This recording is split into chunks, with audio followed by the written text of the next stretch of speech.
Letter 1 of Frankenstein by Mary Shelley. To Mrs. Saville, England. St. Petersburg, December 11th, 17-something. You will rejoice to hear that no disaster has accompanied the commencement of an enterprise which you have regarded with such evil forebodings.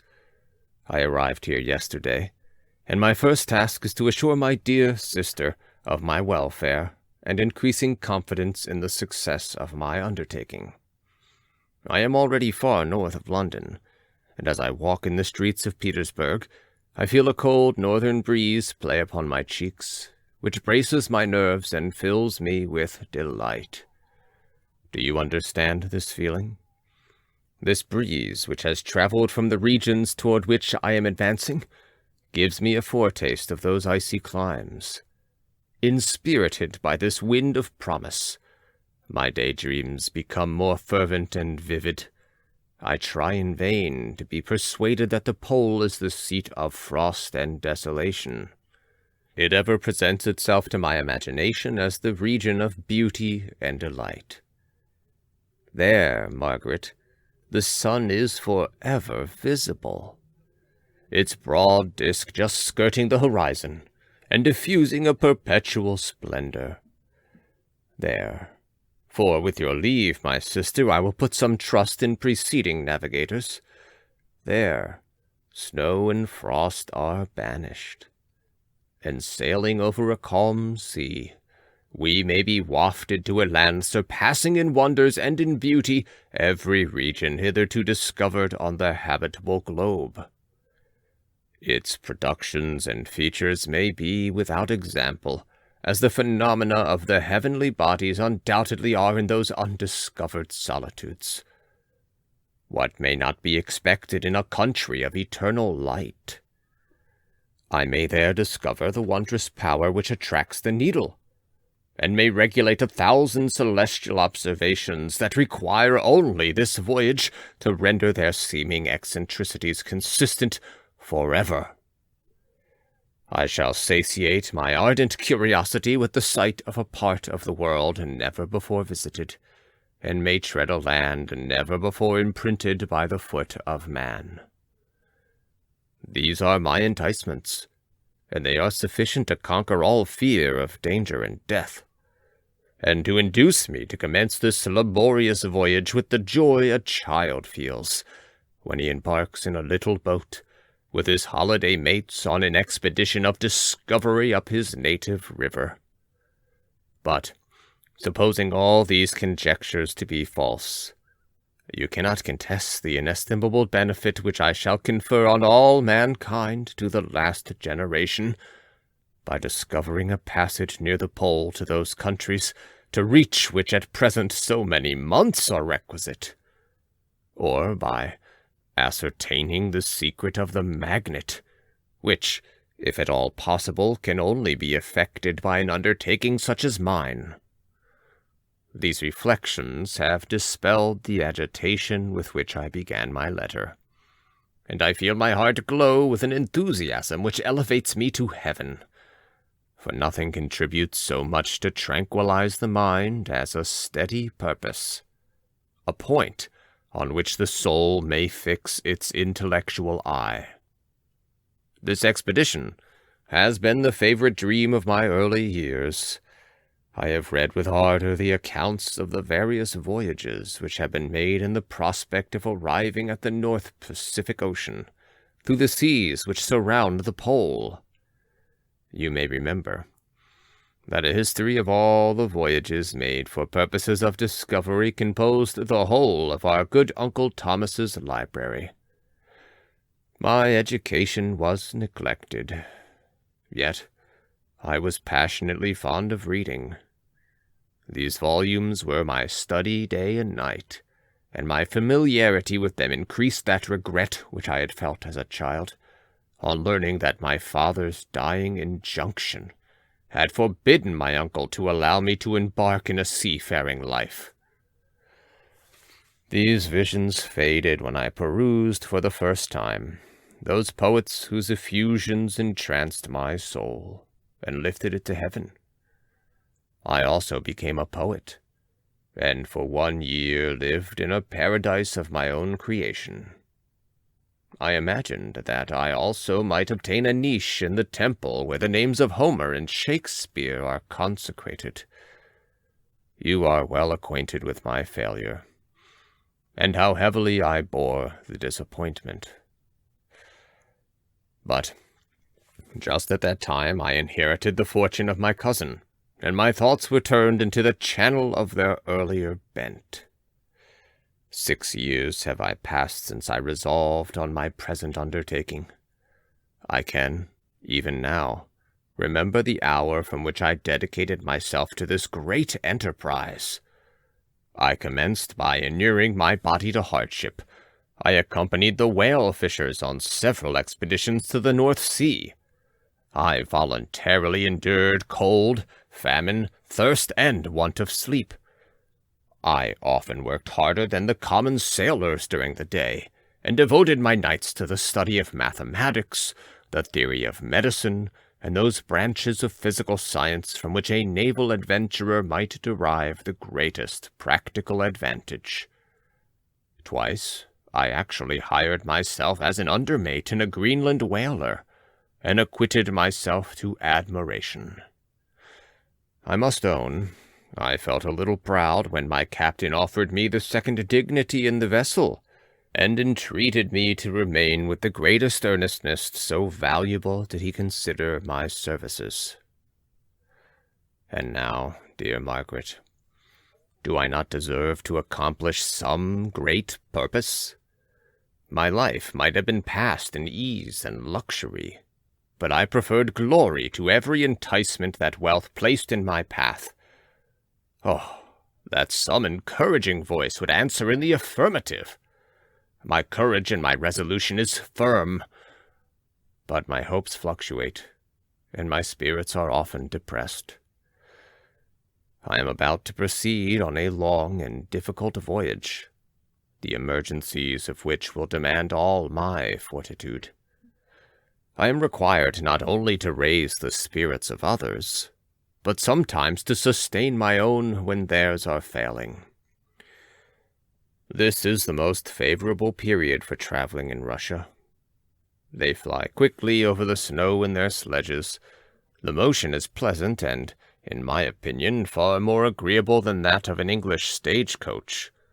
The cold is not excessive if you are wrapped in furs, a dress which I have already adopted, for there is a great difference between walking the deck and remaining seated motionless for hours, when no exercise prevents the blood from actually freezing in your veins.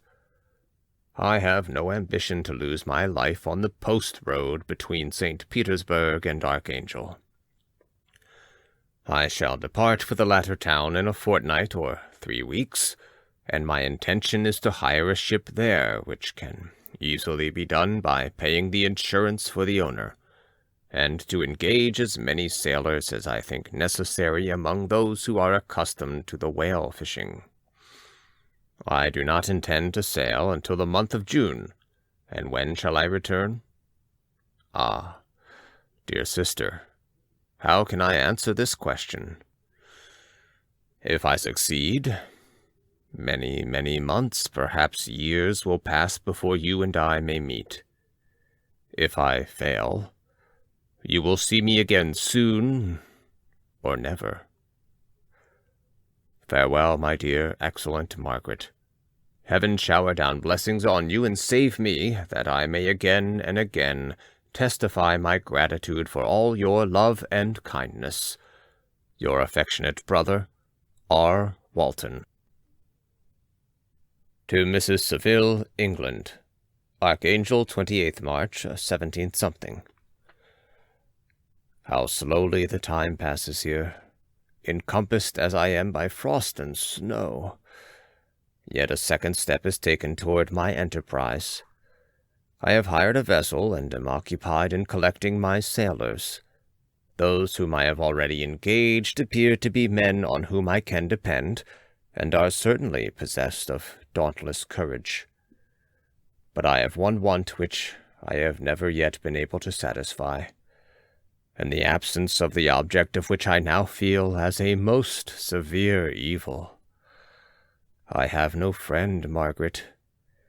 When I am glowing with the enthusiasm of success, there will be none to participate in my joy. If I am assailed by disappointment, no one will endeavour to sustain me in dejection.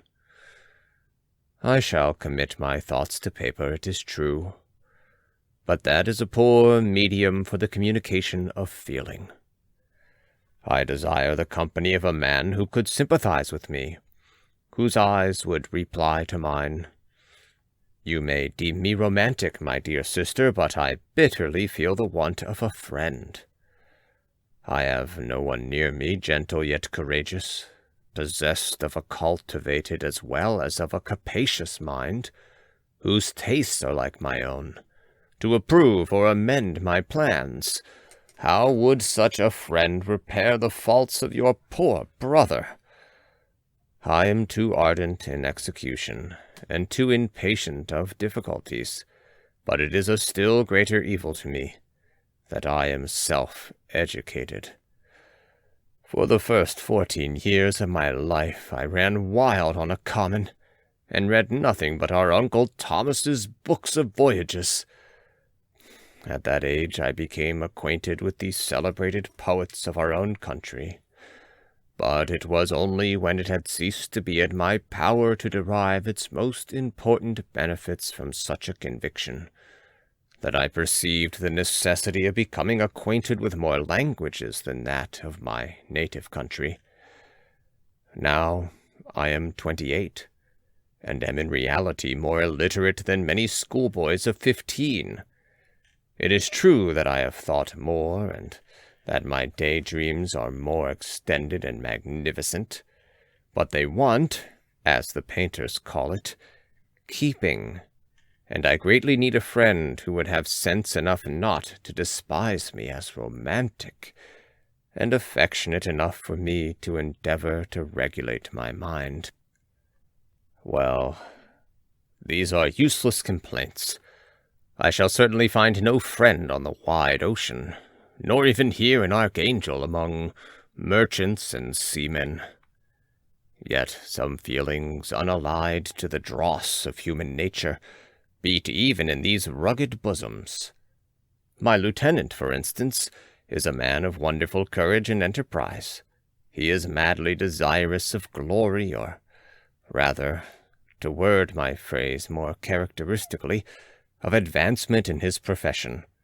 He is an Englishman, and in the midst of national and professional prejudices, unsoftened by cultivation, retains some of the noblest endowments of humanity.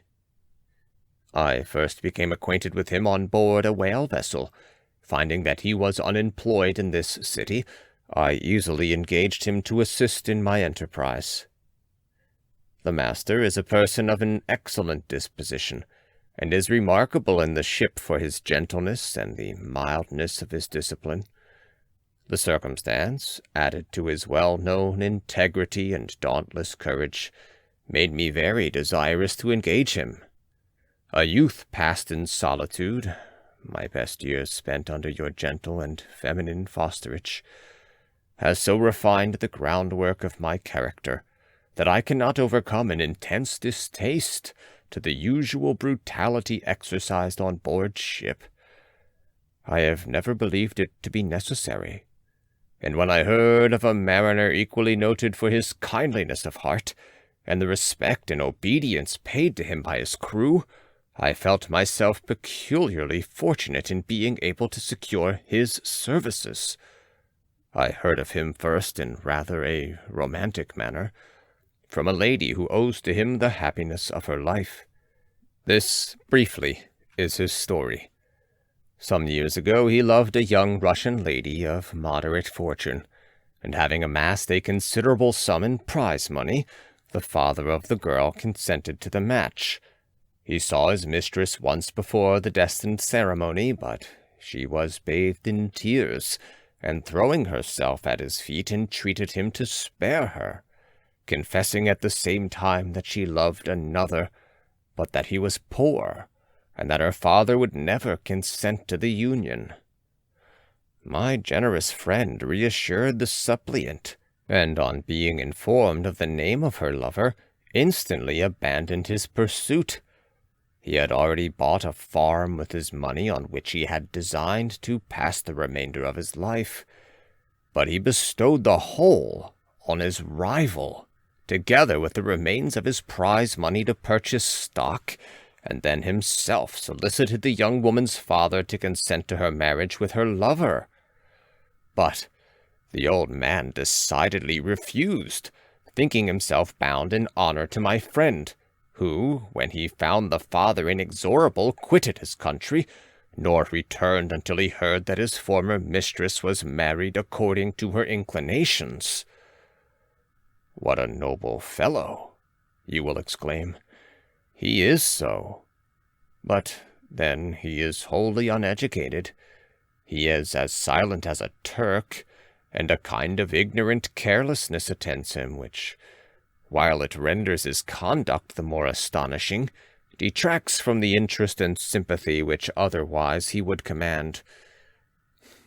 Yet, do not suppose, because I complain a little, or because I can conceive a consolation for my toils which I may never know, that I am wavering in my resolutions.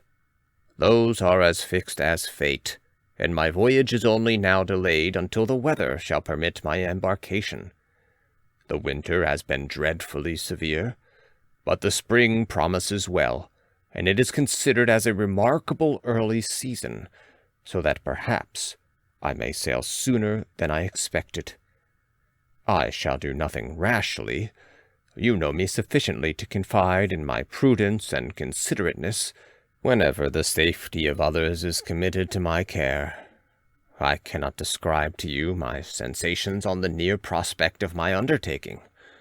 It is impossible to communicate to you a conception of the trembling sensation, half pleasurable and half fearful, with which I am preparing to depart.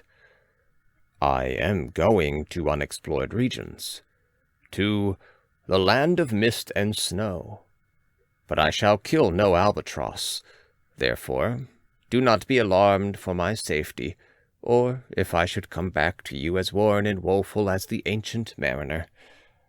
You will smile at my illusion, but I will disclose a secret. I have often attributed my attachment to, my passionate enthusiasm for, the dangerous mysteries of ocean, to that production of the most imaginative of modern poets. There is something at work in my soul which I do not understand. I am practically industrious, painstaking, a workman to execute with perseverance and labor. But besides this, there is a love for the marvelous, a belief in the marvelous, intertwined in all my projects, which hurries me out of the common pathways of men, even to the wild sea and unvisited regions I am about to explore. But to return to dearer considerations, shall I meet you again, after having traversed immense seas and returned by the most southern cape of Africa or America? I dare not expect such success, yet I cannot bear to look on the reverse of the picture. Continue for the present to write to me by every opportunity. I may receive your letters on some occasions when I need them most to support my spirits. I love you very tenderly. Remember me with affection, should you never hear from me again. Your affectionate brother, Robert Walton. To Mrs. Saville, England. My dear sister, July 7th, 17-something. I write a few lines in haste to say that I am safe and well advanced on my voyage. This letter will reach England by a merchantman now on its homeward voyage from Archangel, more fortunate than I, who may not see my native land, perhaps, for many years. I am, however, in good spirits. My men are bold and apparently firm of purpose. nor do the floating sheets of ice that continually pass us, indicating the dangers of the region toward which we are advancing, appear to dismay them. We have already reached a very high latitude, but it is the height of summer, and although not so warm as in England, the southern gales which blow us speedily toward those shores which I so ardently desire to attain, breathe a degree of renovating warmth which I had not expected. No incidents have hitherto befallen us that would make a figure in a letter. 1 or 2 stiff gales, and the springing of a leak, are accidents which experienced navigators scarcely remember to record, and I shall be well content if nothing worse happen to us during our voyage. Adieu, my dear Margaret. Be assured that for my own sake as well as yours, I will not rashly encounter danger. I will be cool, persevering, and prudent. But success shall crown my endeavours. Wherefore not? Thus far I have gone, tracing a secure way over the pathless seas, the very stars themselves being witnesses and testimonies of my triumph. Why not still proceed over the untamed, yet obedient element? What can stop the determined heart and resolved will of man? My swelling heart involuntarily pours itself out thus, but I must finish. Heaven bless my beloved sister. R.W. To Mrs. Saville, England, August 5th, 17-something. So strange an accident has happened to us that I cannot forbear recording it, although it is very probable that you will see me before these papers can come into your possession. Last Monday, July 31st, we were nearly surrounded by ice, which closed in the ship on all sides, scarcely leaving her the sea-room in which she floated. Our situation was somewhat dangerous, especially as we were compassed round by a very thick fog. We accordingly lay to, hoping that some change would take place in the atmosphere and weather.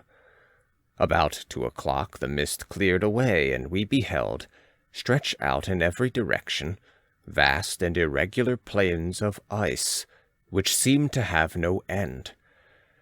Some of my comrades groaned, and my own mind began to grow watchful with anxious thoughts, when a strange sight suddenly attracted our attention, and diverted our solicitude from our own situation.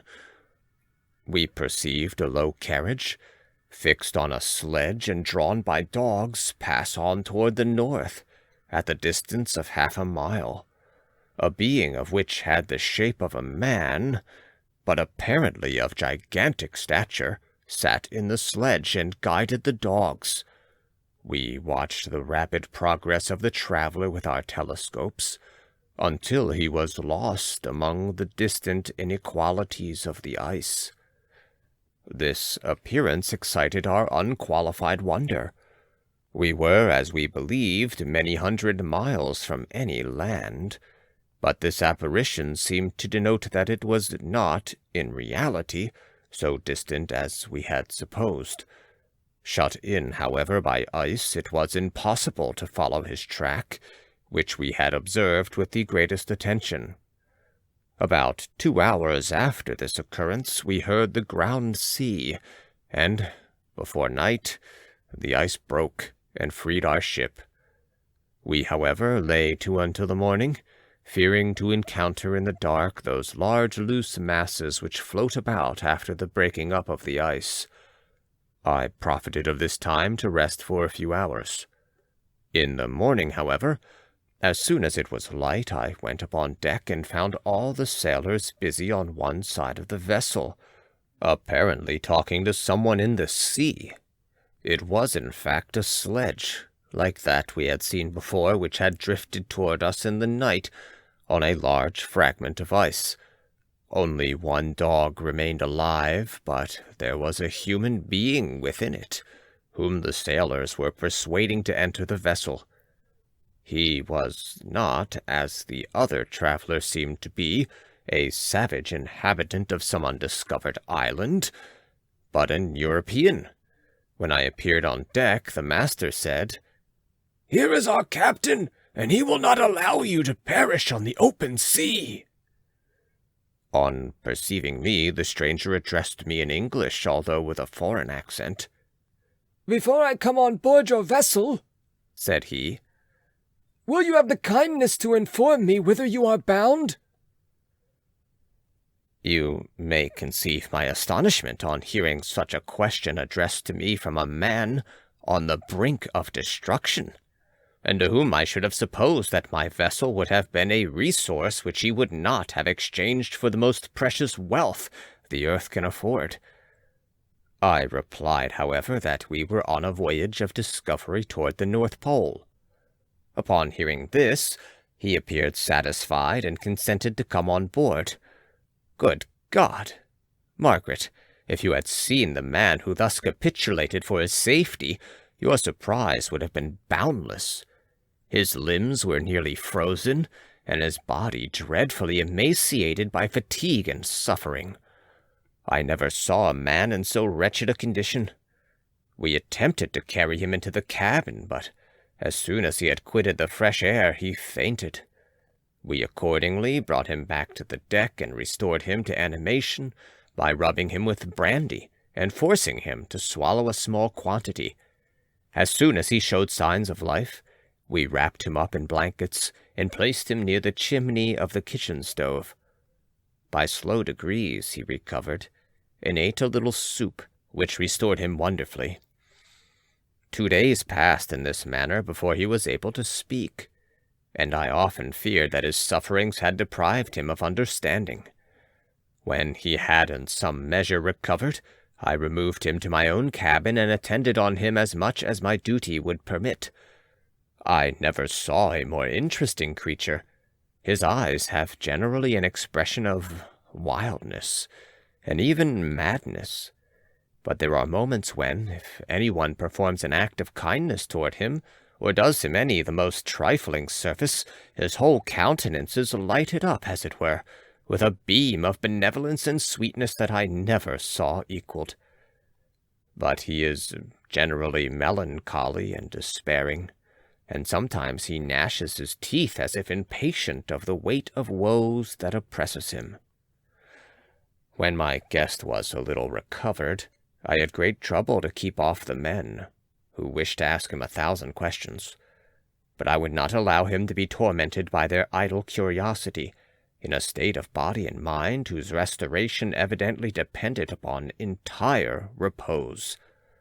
Once, however, the lieutenant asked why he had come so far upon the ice in so strange a vehicle. His countenance instantly assumed an aspect of the deepest gloom, and he replied, "To seek one who fled from me." "And did the man whom you pursued travel in the same fashion?" "Yes." "Then I fancy we have seen him, for the day before we picked you up, we saw some dogs drawing a sledge with a man in it across the ice."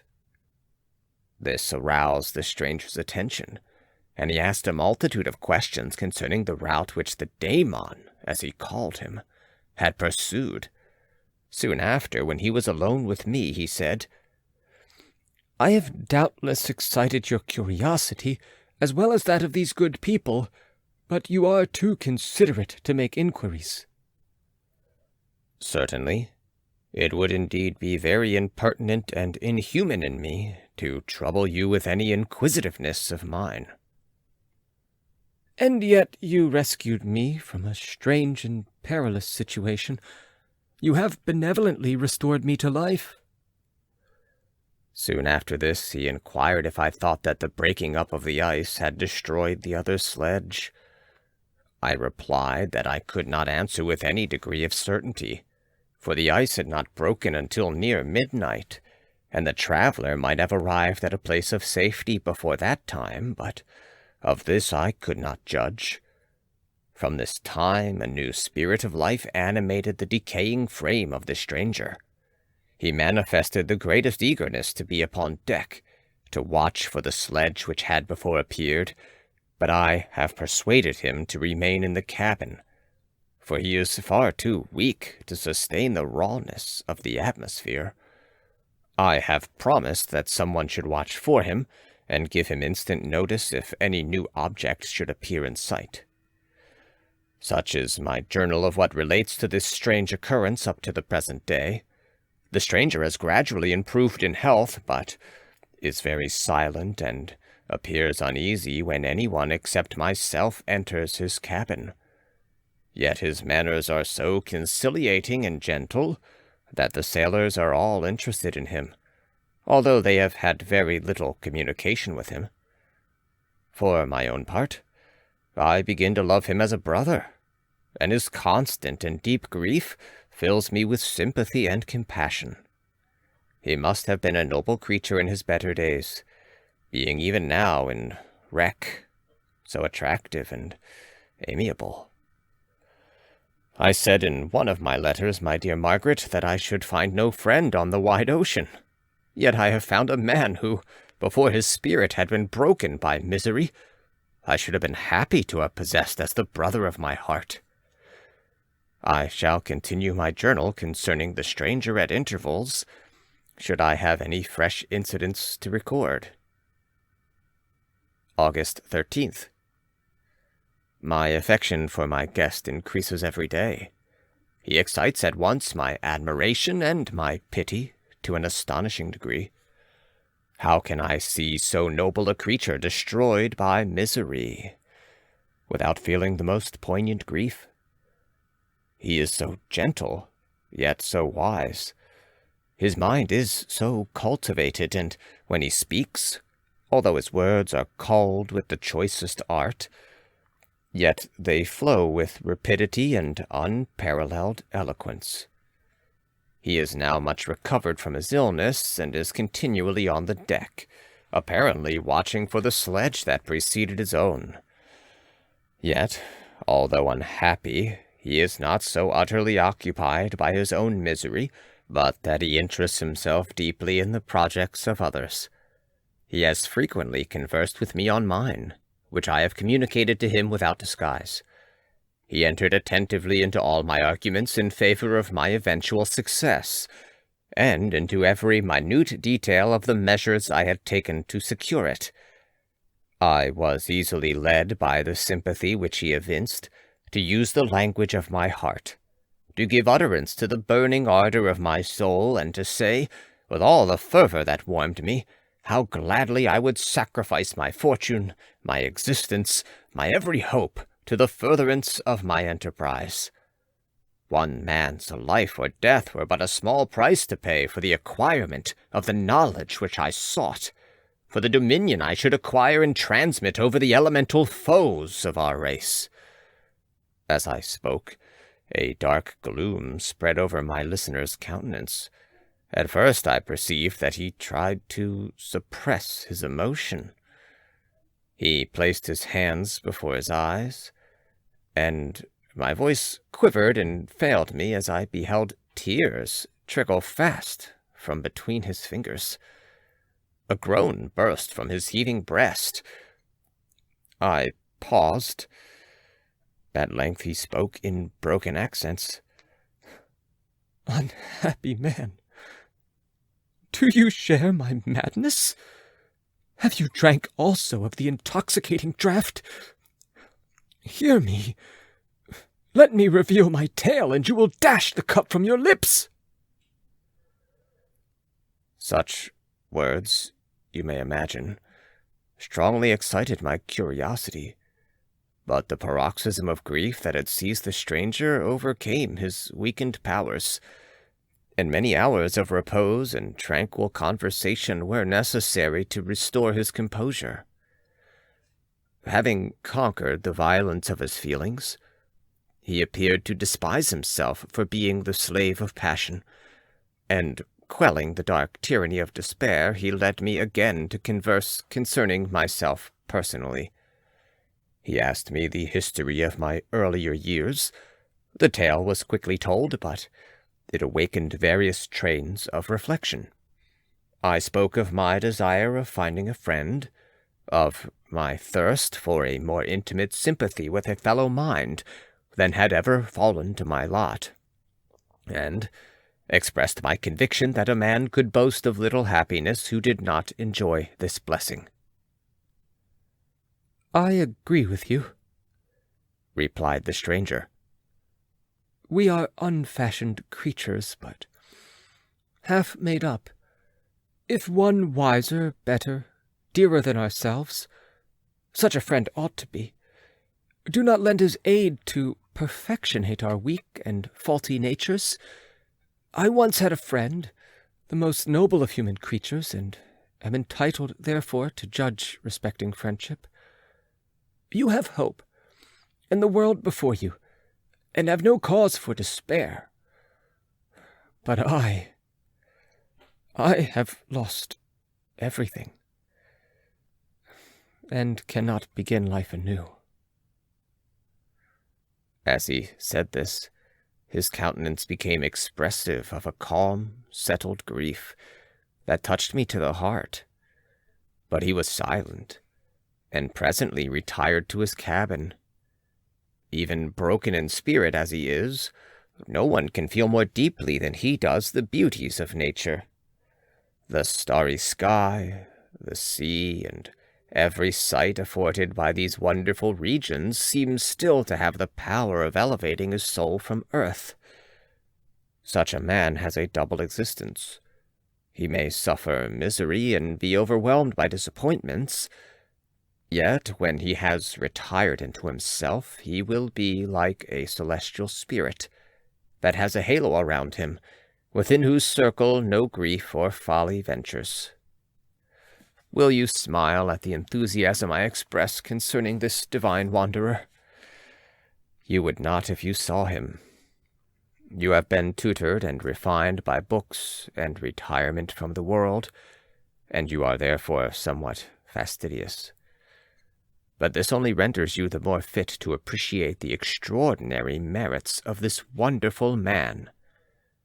Sometimes I have endeavored to discover what quality it is which he possesses that elevates him so immeasurably above any other person I ever knew.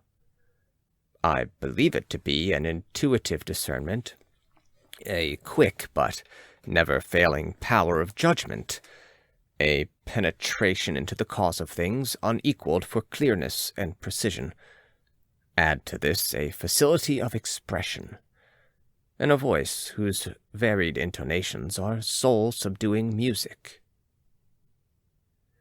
August 19th. Yesterday the stranger said to me, "You may easily perceive, Captain Walton, that I have suffered great and unparalleled misfortunes.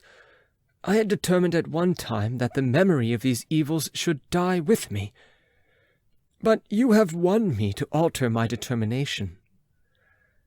You seek for knowledge and wisdom, as I once did, and I ardently hope that the gratification of your wishes may not be a serpent to sting you, as mine has been. I do not know that the relation of my disasters will be useful to you, yet when I reflect that you are pursuing the same course, exposing yourself to the same dangers which have rendered me what I am, I imagine that you may deduce an apt moral from my tale, one that may direct you if you succeed in your undertaking, and console you in case of failure. Prepare to hear of occurrences which are usually deemed marvelous. Were we among the tamer scenes of nature, I might fear to encounter your unbelief, perhaps your ridicule. But many things will appear possible in these wild and mysterious regions, which would provoke the laughter of those unacquainted with the ever-varied powers of nature. Nor can I doubt but that my tale conveys in its series internal evidence of the truth of the events of which it is composed. You may easily imagine that I was much gratified by the offered communication, Yet I could not endure that he should renew his grief by a recital of his misfortunes. I felt the greatest eagerness to hear the promised narrative, partly from curiosity, and partly from a strong desire to ameliorate his fate, if it were in my power. I expressed these feelings in my answer.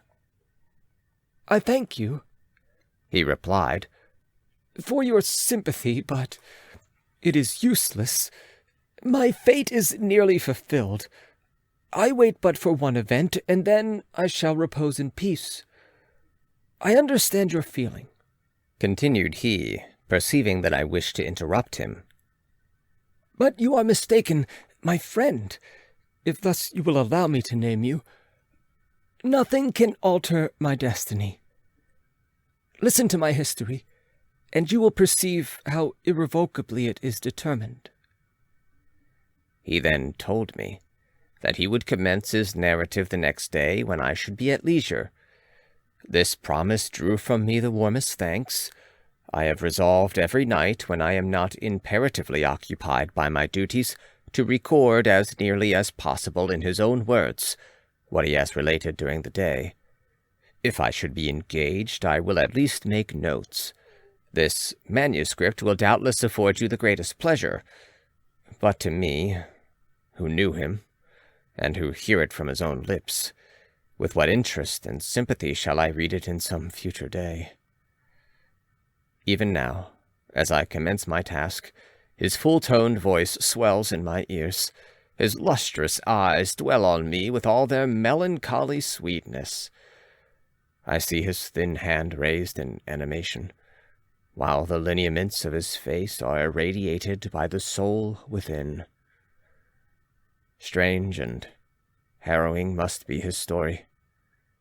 Frightful the storm which embraced the gallant vessel on its course, and wrecked it thus. End of the letters from Mr. Walton to Mrs. Saville. Thanks for listening.